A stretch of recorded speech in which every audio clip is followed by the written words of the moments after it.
And the idea we have behind this is to show all the different levels of risk and the different alternatives that you need to put in place. Let me now invite Pippa French to give the framework over which we are working. So like others before me, I've discovered that 10 minutes is really not very long, and there's an awful lot to cover, so I'm just going to have to go through a lot of this very quickly.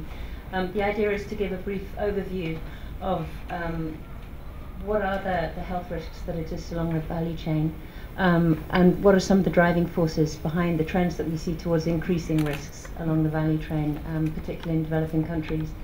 Have a quick look at how these health risks impact not just on health but on livelihoods, and in particular look at how the poor in developing countries are particularly affected. So the video you've just seen describes the importance of taking a risk-based approach that takes into account local realities in the context of developing countries, where your agri-food industry is dominated by small-scale producers, traders and retailers. What I want to look at and what we want to talk about in the rest of the afternoon is what opportunities are there that are going to be able to benefit those actors while improving health outcomes. And these are obviously going to be different for different agricultural products. We're talking about high-value products, staple products, production for home consumption, and of course there's the whole production system and transformation system along the value chain. Now this isn't working. So just very quickly to run through what are the health risks. Well, we can categorize this as your microbial risks, particularly related to unsafe water, lack of hygiene and insufficient sanitation, and particularly important in relation to diarrheal diseases, to helminths, and so on. And of course also within this category come your zoonotic diseases. And this says 61% of the pathogens known to affect humans are zoonotic in origin. Then we have plant toxins, cassava, fava beans. A lot of plants, very common staple plants, contain natural byproducts, toxic byproducts, that can have very chronic effects on health. And then there's a whole class of mycotoxins, which are toxic byproducts of fungi, commonly found across the world. One under a lot of interest at the moment is aflatoxin. It's a big problem in Texas. It's also a big problem in Central America, in Africa, in Asia. It affects, CDC reckon that aflatoxins impact on 4.5 billion people are chronically exposed to aflatoxin. And that chronic exposure, these toxins are highly carcinogenic, and they've also been linked in cases to stunting in children. An amazing figure, 25% of the world's food crops are thought to be affected by mycotoxins, which is an astonishing figure. Then we have chemical and physical contaminants, pesticides, herbicides, fungicides. In addition to acute poisoning, they have far wider implications for chronic exposure again, linked with cancers, respiratory diseases, and neurological conditions and damage. And then we've also heard a fair bit today about the rise of non-communicable diseases, and that the rate of increase in non-communicable diseases seems to be outstripping those of infectious diseases and pathogens. So this is also having an impact in terms of changing diets and so on, and I know that Leszek will be talking more about those later. And these health hazards exist and can be exacerbated along the entire food chain. So it doesn't matter how simple or how complex your food chain is, the safety of the final product that is being consumed is only going to be as good as your weakest link. So you need to be able to take into account the whole food chain, from your inputs, the amount of chemical pesticides, when and how they're being applied, all the way through your production system, your storage system, your handling, transport, processing, all the way through to where you're actually going, eating your food. I don't know why this is. No, it's jumping. I'm just going to try and restart. Don't you love that one?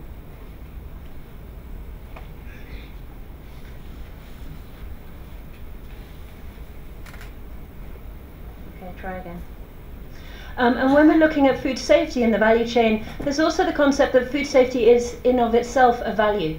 So where your food becomes unsafe, you then by definition are losing value, which is why we want to look at the value chain as opposed to just purely looking at it in terms of supply.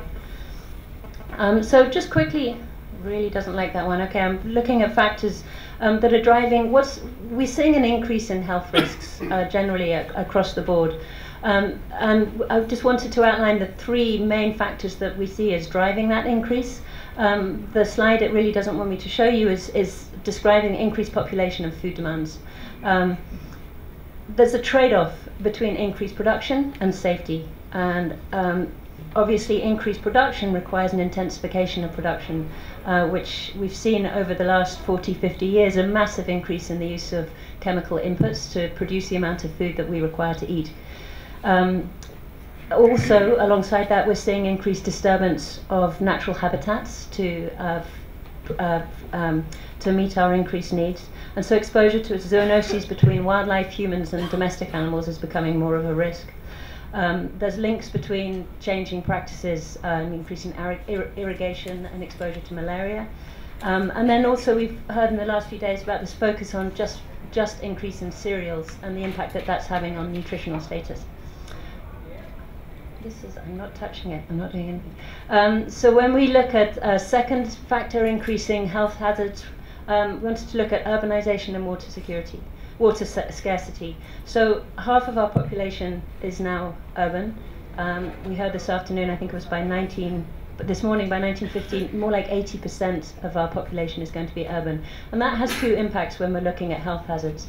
The first is in relation to the use of peri-urban and urban agriculture and an increasing reliance on wastewater irrigation with a lot of hazards related to that. The other thing associated with urbanization is when we look at the value chain, there's a lot less personal links. It's a lot more anonymous, and so you don't have that assurance of where your food is coming from and where it's going to. So this idea of where is your weakest link in your health, in your value chain, is becoming more important within the context of feeding urban populations. And then finally, we have this changing diets, which we've heard about a lot today. With improved nutritional status, the increased consumption of animal products, of milk, of dairy, of fresh fruit and vegetables, all of these products tend to be a lot more perishable, and with that become more health hazards and more health risk. And these health risks, wherever they exist, can come at a significant cost, both in terms of health. I read in one of the briefs 5% of a household's annual income can be spent on just treatments for malaria. And today we also heard a bit about the cost of non-communicable disease, both in terms of health and in terms of productivity. But there's also a cost in terms of lost access to markets, and a lot of regulations in terms of food safety and standards are acting as an effective barrier to a lot of developing countries to be able to actually access those markets. The World Bank estimates that zoonotic diseases in the last decade cost in the realm of $200 billion in terms of indirect and direct losses on the world economy. Excuse me. And we've also seen from some of the work at IFPRI that these losses, the effect of panic among consumers in relation to health risks can have a much greater impact on your producers and others along the value chain in terms of economic loss. The demand shock tends to be much broader. It doesn't even have to be related to an actual risk. So we found demand shocks in East Africa where people were worried about avian influenza outbreaks had a much greater impact on farmers than taking out the supply or removing the supply, which again, the idea of this image, it shows that the way in which health and health hazards are communicated can have a massive impact on markets and therefore on livelihoods. It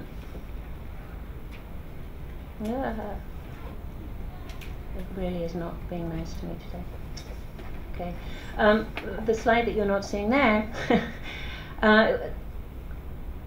a lot of these health hazards are particularly hard on the poor and developing countries for 5 main reasons. Information has a huge impact, both in terms of information received by consumers on health risks of of food that they're eating, but also information to producers and others along the value chain in order to access markets. If you're a producer and you don't know what the market desires or what the requirements are or what the regulations are in terms of pesticide use and other things, you're going to be blocked off from those markets. So access to information has a huge impact. In developing countries, once you get sick due to these health risks, you've got the problem of access to health care. Generally speaking, in developing countries, governance and oversight of health hazards is much weaker, which is obviously exacerbated by a lack of infrastructure, of testing capacities, and of financing to actually implement and supervise regulation. And a huge constraint is related to the cost of compliance and the economies of scale that act against them. Safe food costs money to produce, and a lot of those costs are fixed costs, may relate to certification, which we'll hear more about, hygiene and sanitation, and those are very difficult for small-scale producers to bear. And finally, in terms of impacts on the poor, where we've seen health regulations being imposed, these can actually end up reducing the amount of safe food, reducing the more nutrient-rich foods to the poorest, because they suddenly, it pushes, by creating an additional cost, it makes it unaffordable by many of the poor, and some of the proposals for pasteurization of milk, for example, actually saw a reduction in consumption of milk. But so the poor obviously are suffering most, but in the other way of looking at that is there's the most potential in terms of them being able to benefit from shifts towards increasing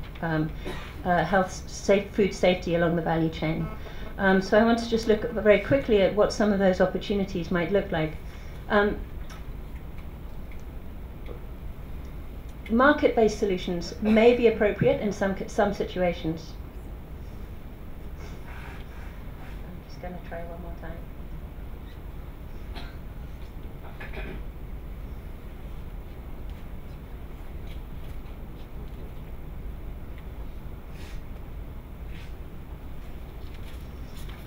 And in particular, I think the place where we found market has most potential.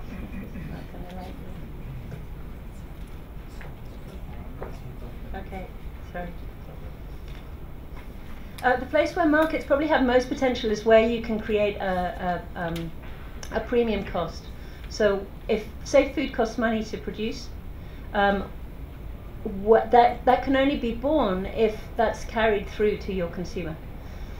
You could just leave it like that, and I'll just move it over. Okay.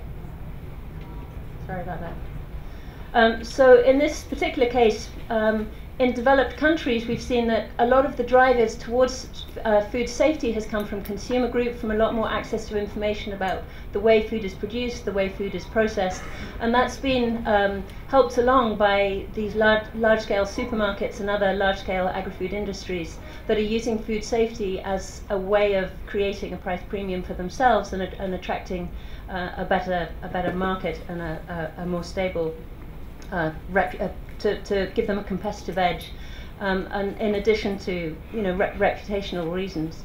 And in developed countries, you've seen there's a willingness to pay, and out of that willingness to pay, is largely based on credible information in relation to health risks. From that, people, your producers, are taking that willingness to pay that exists on the side of the consumer and are therefore able to invest in production systems, in processing systems, in storage that will enable them to produce safer food that can then get accessed into these markets, which will increase their income, which can increase their health. And when we look at in developing countries, we find there's very little evidence that really says how much does that translate into developing countries' domestic markets. There's some research, and I think we're going to hear a little bit more about that from Bhushana, that shows that where there is increased income and where people really have credible, good information about the health risks associated with, or the health benefits associated with some of this higher cost food which meets certain standards, they are willing to pay more. But we don't know enough about how generalized that is and the kind of products. And obviously that is dependent on oversight, effective oversight, on technology that can reduce the costs to those producers as far as possible. And we're also seeing that it's dependent on producers and others along the value chain in some way seeing those benefits right from an early stage in the production process. As I said, safe food costs money to produce. In this case, when you look at something like milk, the cooling systems require an investment, and large-scale industries are beginning to figure out that they're going to have to work with small-scale farmers, and so they're looking at ways in which they can develop resource-providing contracts that provide some of the initial costs, that allow those initial costs to be overcome, that then allow the smaller producers who may only have 1 or 2 cows to be able to feed into that system. And obviously that relies on technology. So in the case of milk, technology that can actually test for the safety of the milk on the spot when farmers are bringing their milk to the centre, creates that disincentive for unsafe food, as well as the financial incentives to produce safe food. But obviously that's not going to work across the board. What about low value staples? What we're seeing is in Kenya, the example we have here is production of maize in Kenya, and this is part of a project that IFPRI is involved in, looking at aflatoxin contamination with a number of partners, including Farid, who's here in the audience from ICRISAT. And initial data from this study is basically showing that while farmers may say they're willing to pay for contamination-free maize, they might even say they're willing to pay to invest in some of the low-cost technologies to reduce the risk of contamination. When you talk to the large-scale millers, they're saying, well, why should we pay a premium? We can go and get safe maize down the road. There's no value to them to increase those to increase the price for safe food, especially where the value of that safe food is not recognized by consumers across the board. And in such cases, your market-based approach cannot work, and that's where you need to pull on the public health imperative as well.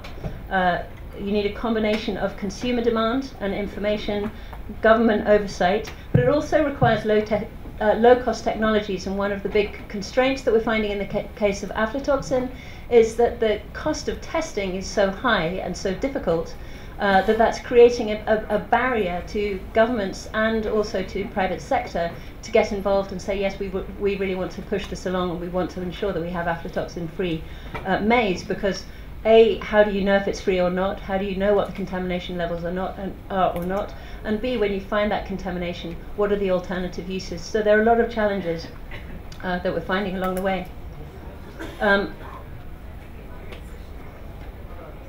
So just to sum up, if we're assuming, and I think we can now assume, that food safety is a crucial element of food security, we need to find what are the incentives that we need to produce safe foods. I've put some incentives there. I could equally say what are the disincentives to produce unsafe food, because I think it needs a balance of the two. And those incentives, financial incentives, are not going to be enough. By themselves, the market can't resolve all of these problems, especially where producers are consuming their own food, that food isn't even hitting the value chain. It's going to require political commitment, it requires an understanding of social reality, and it also is going to require technical innovation. And when we're looking at some of the incentives to improve production and food handling systems, we need to look at the institutional arrangements, and that will include both horizontal coordination, such as farmer associations that can help reduce fixed costs, help share information, get involved in certification and so on, but also, where possible, vertical coordination to facilitate the monitoring across the value chain from production all the way through to consumption. We need a commitment to strengthen oversight, but as we saw in the video, a kind of government coming in from the top and telling everybody this is going to be the solution is never going to work in systems where you're dominated by small-scale producers. And so we need a risk-based analysis and interventions that are appropriate to the local realities, so that any solution is both politically and socially feasible as well as economically feasible. And to achieve this, as we've heard again and again today, it's an engagement. To really achieve coordination across your value chain, it's about relationships, it's about linkages, And that's true across resolving all of these problems of institutional arrangements. You need to create linkages that incorporate not just your producers and your consumers, but your traders, your handlers, the importers, the exporters, your international trade and health organizations, and of course the government institutions, public health, production and oversight. So I think I'll stop there. Thanks very much.